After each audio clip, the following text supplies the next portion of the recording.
Ala eh! Ala eh! Ala eh! Ala eh! Ala eh! Ala eh!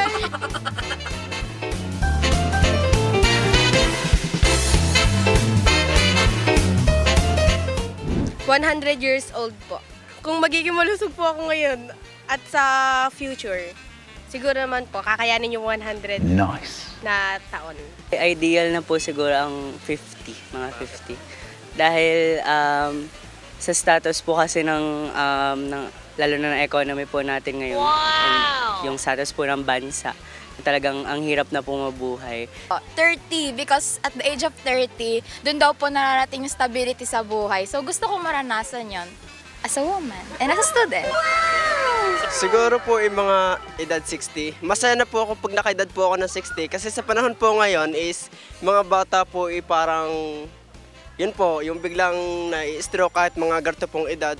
Mga 80 po dahil sa mga ganong taon na po narating ko na po lahat ng gusto ko po. If pwede po 100 po, syempre. Bakit?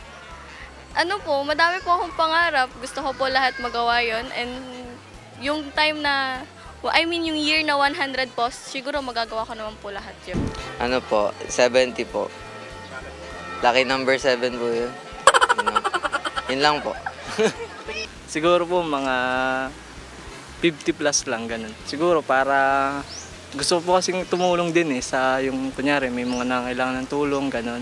Gusto ko po silang matulungan. Nice. 80 plus po, yan, ganyan po. Siyempre po, gusto ko po makasama ng matagal yung family ko po. Siguro mga 80. Umidad ako ng ganun ka sarap tuwan-tuwa na parang nabot din ang pangarap ko nun. Wow! 80 years old. Dahil pag 100 ay sobrang tanda na. Hindi na makakalakad. 90 po. Siguro para makasama pang matagal ang family. Exercise. Taba ko pa naman. Exercise, tapos po kain ng gulay. 80, 90, pwede na yun. Para magampanan ko ang aking tungkulin sa aking pamilya. 100. Para may 100,000 hindi charge.